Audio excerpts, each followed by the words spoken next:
sehat dan apa itu bugar, ya.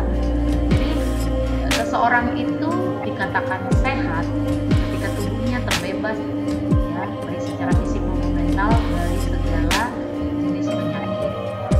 Dan apabila seseorang dikatakan sehat, maka itu bugar, ya.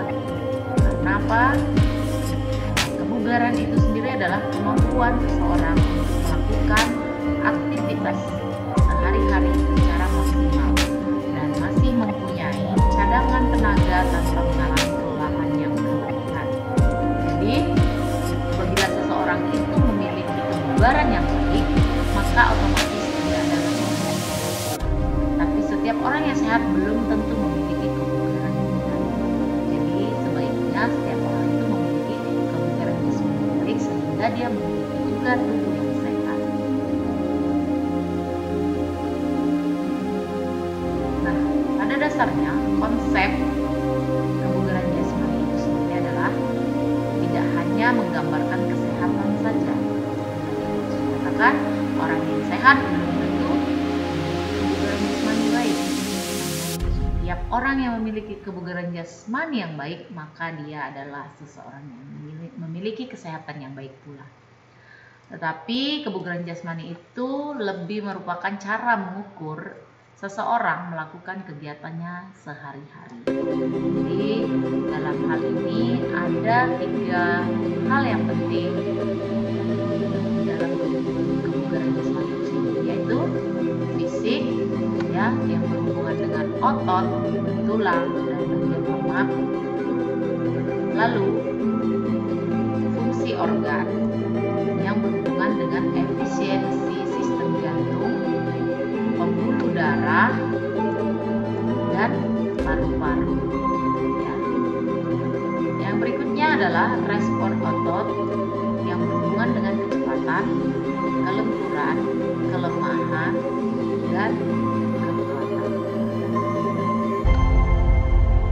Kebugaran jasmani itu juga dibutuhkan oleh setiap orang berbeda-beda tergantung sifat tantangan fisik yang dihadapi.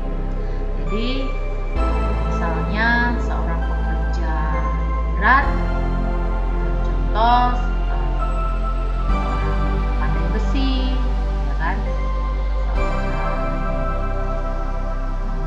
petani, itu membutuhkan kebugaran jasmani yang lebih baik atau lebih kuat kan dengan mungkin seorang mahasiswa atau seorang guru yang tidak membutuhkan fisik yang berat. Jadi seperti itu. Untuk selanjutnya, bentuk-bentuk latihan kebugaran jasmani yang dapat kita lakukan, ya, adalah latihan kekuatan, latihan otot, latihan daya tahan aerobik atau meningkatkan daya tahan jantung dan paru, serta latihan fleksibilitas atau kardio. Nah, di sini Ananda, coach harap nantinya minggu berikutnya mampu menciptakan ataupun membuat bentuk latihan yang membangun kekuatan.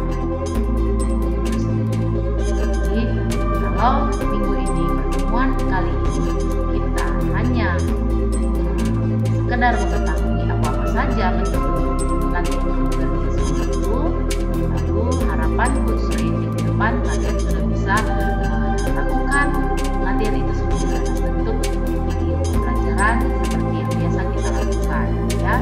Jadi kekuatan ini atau strength itu apa jenisnya, apa latihan yang dapat kita lakukan, lalu latihan daya tahan otot, ada otot lengan, ada otot bahu, ya, ada otot perut, dan ada otot punggung.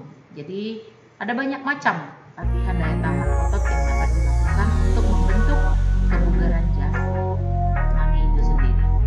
Lalu yang berikutnya adalah latihan daya tahan aerobik, ya. Ini adalah latihan yang ditujukan untuk meningkatkan daya tahan jantung dan paru kita. Nanti contohnya kita akan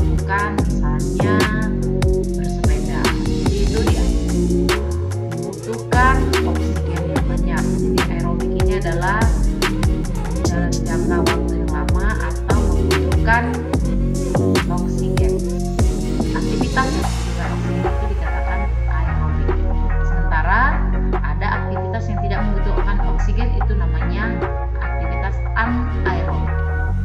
Lalu yang berikutnya adalah latihan fleksibilitas, yaitu latihan dilakukan dimana kita akan membentuk menentukan tubuh.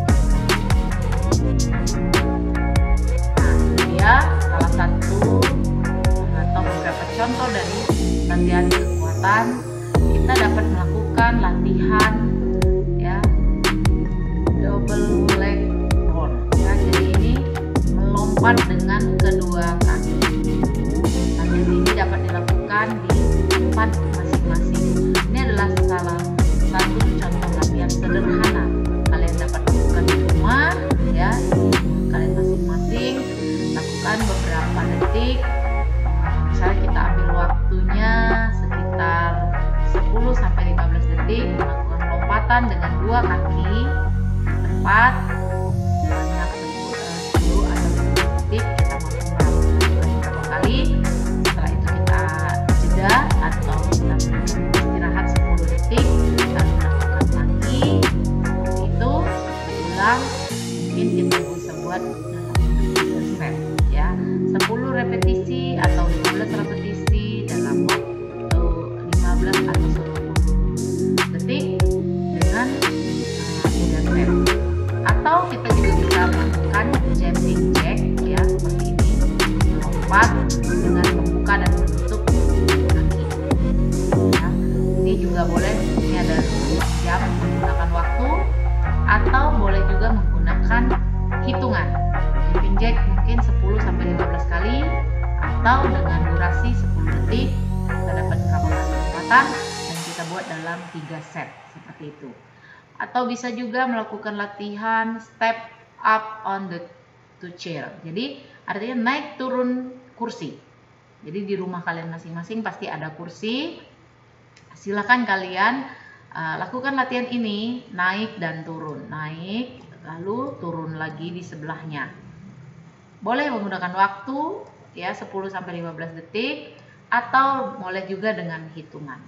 Dan ini boleh di bawah juga gambar latihan berlari di tempat, tapi dengan posisi kaki sejajar dengan air. Jadi rata-rata air namanya. Kaki diangkat tinggi, berlari cepat dan hanya di tempat, tidak berpindah tempat. Ini juga adalah bentuk latihan kekuatan yang dapat kalian lakukan secara sederhana di rumah masing-masing. Lalu yang berikutnya, latihan yang dapat kalian lakukan adalah lompat menggunakan dua kaki dengan menggunakan box ya, menggunakan rintangan box. Seperti ini contohnya ya, kita ambil sebuah box atau kotak lalu kita melompat seperti itu. Ya, semuanya dapat dilakukan dengan sederhana di rumah masing-masing. Berikutnya, latihan daya tahan otot. Latihan daya tahan otot, seperti tadi yang Tut Sri katakan, ada beberapa jenis otot yang akan kita latih. Nah, ini adalah tahapan latihan membentuk otot lengan atau bahu, ya, yang dinamakan dengan push up. Nih, kalian bisa lakukan mungkin dengan jumlah 10 sampai dengan 15 repetisi, atau kalian juga bisa ambil dengan menggunakan waktu 10 sampai 15 detik. Kalian dapat melakukan push up berapa kali seperti itu. Atau yang berikutnya, kalian juga dapat melakukan latihan membentuk daya tahan otot perut ya, ini otot perut dengan latihan sit up ya. Ini gambar satunya, posisi di bawah seperti ini dan posisi saat di atas seperti ini ya, siku. Oke. Dengan posisi siku ya menyentuh paha pada saat posisi di atas. Inilah yang dapat dilakukan untuk membentuk otot perut. Jadi ini juga dapat kalian lakukan dengan repetisi 10 sampai 15 repetisi atau dengan durasi 10 sampai 15 detik dengan pengulangan 3 set ya, atau 3 kali. Nah, istirahat 10 detik, lakukan lagi seperti itu ya. Selanjutnya, kalian juga dapat melakukan latihan daya tahan otot punggung ya, ini dengan cara latihan back up. Ya, posisi di atas seperti ini, pada saat di bawah posisinya seperti ini. Ya, ini sama, yang atas dan bawah sama ya. Inilah bentuk latihan back up yang dapat kalian lakukan. Sama juga menggunakan durasi, waktu, atau boleh dengan repetisi. Nah, ini dia dengan squat ya. Naik turun dengan posisi tangan lurus, lalu paha juga ditekuk sejajar ya dengan lutut. Nanti ada saat posisi berdiri lurus seperti ini. Naik turun ini dilakukannya. Bisa juga dengan repetisi ataupun dengan durasi waktu. Nah, untuk yang ini namanya dip ya, dip. Kalian boleh menggunakan kursi untuk dipping ini, atau boleh juga ada anak tangga ya. Tidak harus kursi, yang penting ada tempat kalian untuk menyangga kedua lengan kalian, meletakkan tangan kalian di posisi seperti ini, lalu ditekuk. Nah, ini dia, lihat tekukannya kelihatan. Ini posisi dip yang benar ya. Ini juga diulang-ulang untuk melatih daya tahan otot lengan kita atau tricep kita. Ya, ini dia tricep dip on the chair. Ya kan? Di kursi ataupun boleh di tangga. Lalu bisa juga kalian melakukan latihan daya tahan otot, yaitu push up and rotation. Jadi push up kita itu turun, ketika kita turun lalu kita balik, badan kita ngadap ke kanan dan ke kiri. Ini salah satu contohnya. Coach Ray harap Ananda memahami gambar ini dan dapat melakukannya di rumah nanti, di rumah masing-masing secara sederhana. Lalu yang selanjutnya adalah latihan plank ya. Ini juga hanya menahan kedua tangan diletakkan ya. Tangan diletakkan dan siku ditekuk seperti ini. Lalu jika ini dilakukan, maka ini hanya menggunakan durasi, tidak repetisi. Jadi ini boleh kalian gunakan durasinya 15 detik menahan ya, ditahan, posisi tubuh lurus sejajar ya, tidak mendangak dan tidak juga membungkuk. Pinggul juga lurus sejajar dengan kaki dan bahu. Lalu ditahan selama 15 detik, setelah itu istirahat. Lalu lakukan lagi beberapa set. Bisa 3-4 set. Selanjutnya kalian bisa juga melakukan latihan side plank, sama seperti plank yang ini tadi, tetapi ini dia menyamping. Jadi ini menggunakan satu tangan. Bisa tangan kiri dulu yang dilatih, lalu nanti tangan kanan bergantian. Seperti itu. Oke. Selanjutnya, latihan daya tahan aerobik. Jadi, apa saja yang dapat kita lakukan untuk membentuk kebugaran jasmani kita dalam meningkatkan daya tahan jantung dan paru-paru kita? Itu kalian dapat memilih salah satunya mungkin dengan lompat tali atau rope. Jadi ini dia lompat tali yang biasa disebut juga skipping. Nah, ini dia gambarnya. Kalian dapat lakukannya sendiri-sendiri ataupun berpasangan dengan teman kalian. Jadi kalau kalian jenuh sendiri, kalian boleh bergabung mungkin 2 atau 3 orang. Tapi tidak boleh rame-rame ya, karena masa pandemi ini kita sangat disarankan untuk menjaga jarak. Jadi sebaiknya sih coach menyarankan kalian untuk dapat melakukan skipping itu seorang diri ya. Tidak perlu dengan teman. Tapi andaikan sudah jenuh nggak apa-apa dengan teman-teman. Itu. Selanjutnya kalian juga dapat melakukannya dengan melakukan sepeda statis. Ini sengaja coach Ray ambil contohnya sepeda statis ya. Tapi coach boleh nggak dengan menggunakan sepeda biasa? Boleh, tidak masalah. Jadi kalau kalian bersepeda, itu salah satu latihan membentuk kekuatan ataupun daya tahan jantung dan paru kalian. Seperti itu ya. Lalu di sini ada latihan interval ya, interval training. Jadi ada masa istirahat, ada saatnya repetisinya tinggi Ini dia salah satu interval training yang dapat kalian lakukan di rumah ya, dengan melompat ya satu persatu bergantian.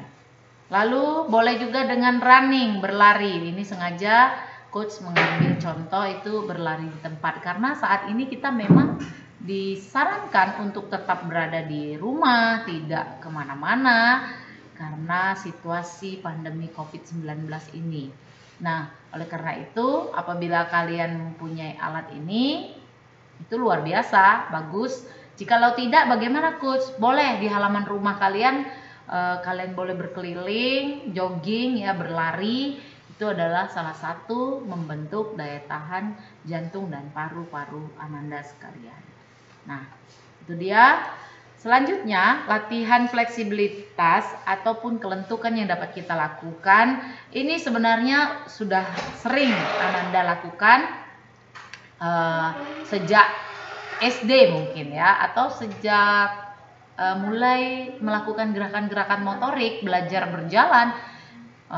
Kita terkadang anak-anak kita lihat sering kok melakukan kegiatan-kegiatan seperti ini. Ini sering dilakukan pada saat sesi pemanasan ya, pemanasan ataupun stretching. Nah, yang dinamis dan yang statis. Ini bisa melatih kelentukan kita. Boleh dengan kakinya seperti ini, mulai dari leher, ya, tangan, kaki, ya. Kalau untuk yang berpasangan bisa menggunakan bantuan seperti ini. Nah, itu dia. Bisa juga bentuknya seperti ini. Ini akan membentuk kelentukan otot tungkai kita, ya. Nah, kalau yang di sini berpasangannya ini membentuk kelentukan otot pinggang dan lengan kita. Latihan-latihan sederhana yang ada pada gambar ini dapat kalian lakukan juga di rumah kalian masing-masing. Nah, jikalau ini kalian sering lakukan, maka otomatis akan meningkatkan kebugaran jasmani kalian.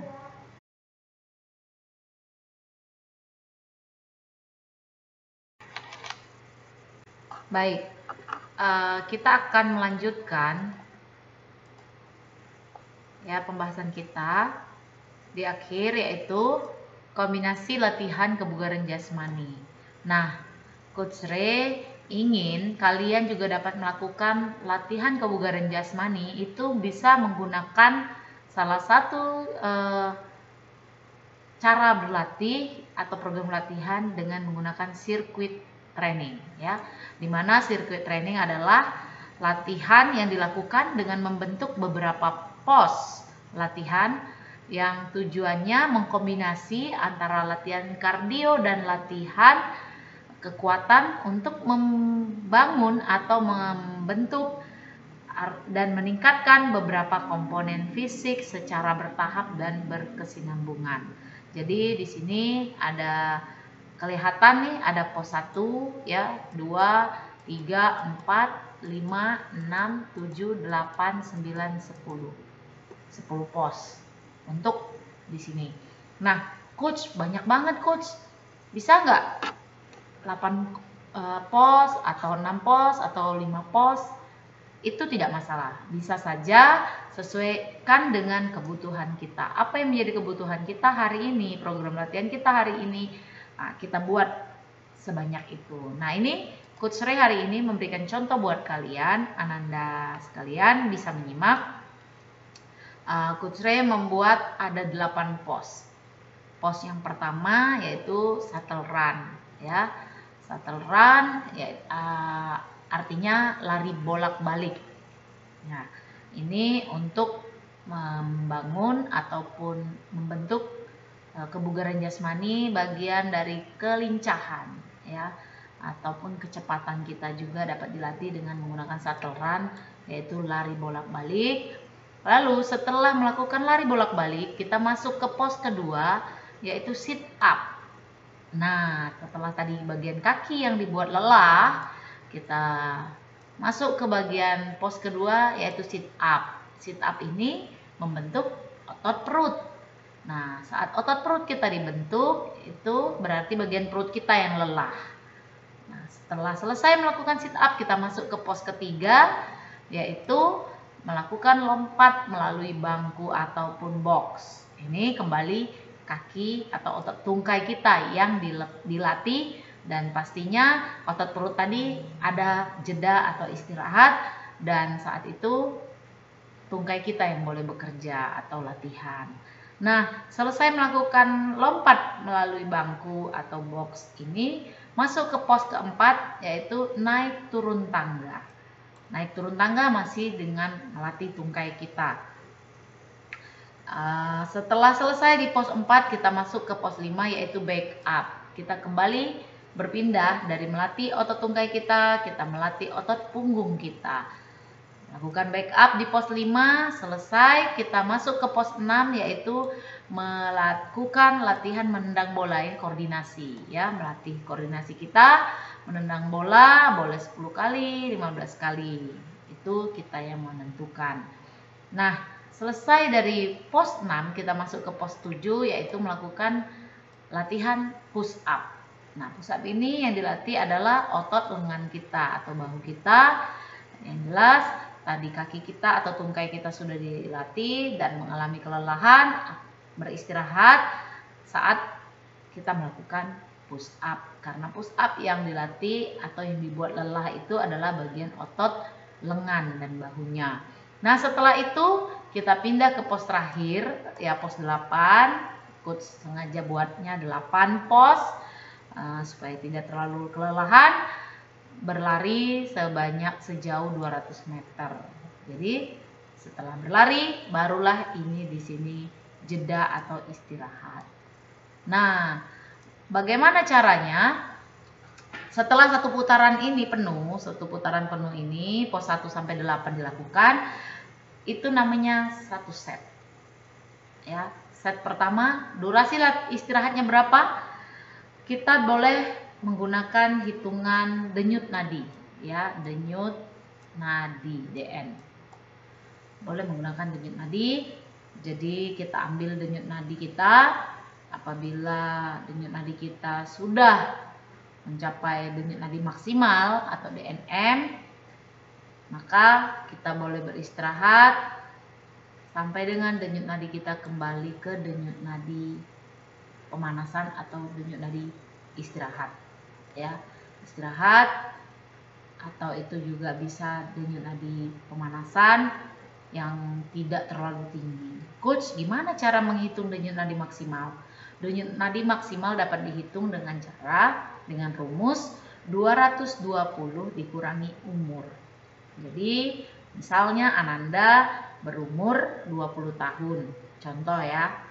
Nah, 220 dikurangi 20 berarti denyut nadi maksimal Ananda adalah 200. Nah, ketika Ananda melakukan latihan dari pos 1 sampai pos 8, diambil denyut nadinya. Nah, ketika denyut nadi itu sampai dengan 200 kali berdenyut 1 menit, dalam 1 menit, maka Ananda memang wajib istirahat. Ya, denyut nadi sudah maksimal seperti itu, wajib istirahat dengan cara menghentikan latihan.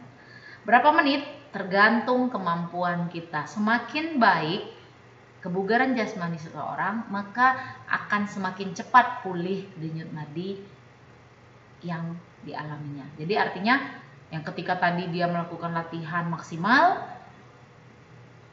200 kali berdenyut, istirahat 2 menit kemudian diambil lagi. Ketika denyut nadinya tinggal 120 sampai dengan 130 kali dalam 1 menit, maka individu tersebut sudah siap untuk melakukan set kedua. Ya, jadi ini set pertama yang tadi, lakukan lagi set kedua, set ketiga, dan seterusnya. Tergantung kebutuhan kita. Kita mau berapa kali melakukan sirkuit training.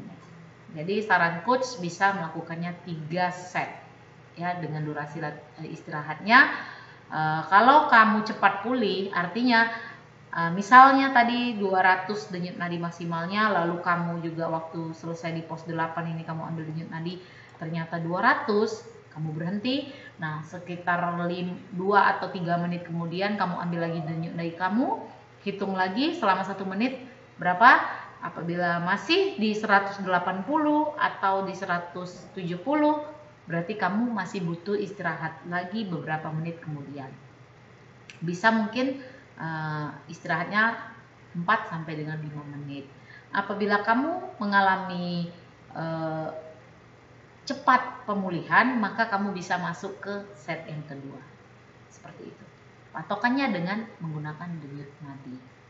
Nah, itulah yang dapat Coach Ray sampaikan buat kalian untuk materi pembelajaran kita kali ini.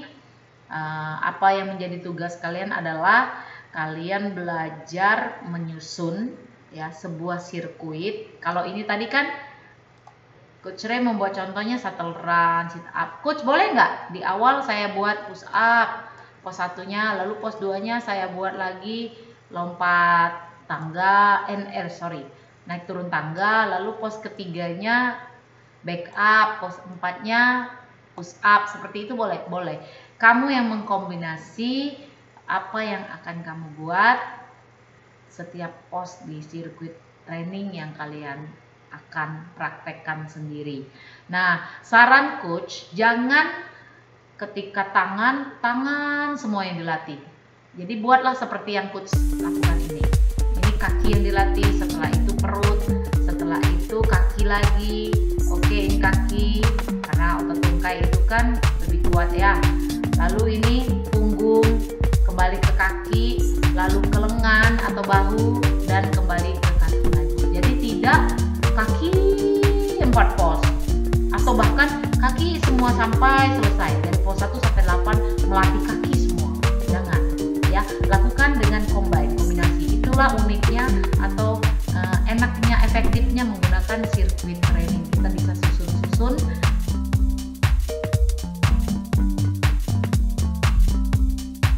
Oke, itu yang dapat Coach Ray sampaikan.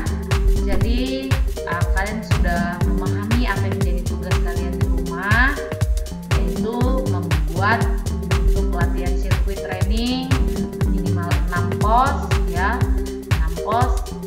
Tinggal kalian mengkombinasikan, mungkin repetisinya coach tentukan 10 kali ya, pengulangan 10 kali, atau kalau untuk durasinya 10 sampai 15 menit. Lakukan dengan 3 set ya. Dan jangan lupa semua yang kalian lakukan itu dibuat dalam bentuk video pembelajaran. Lalu setelah ada hasilnya, video tersebut kalian unggah atau kalian upload melalui Google Classroom kita. Oke, itu saja pembelajaran kita minggu ini.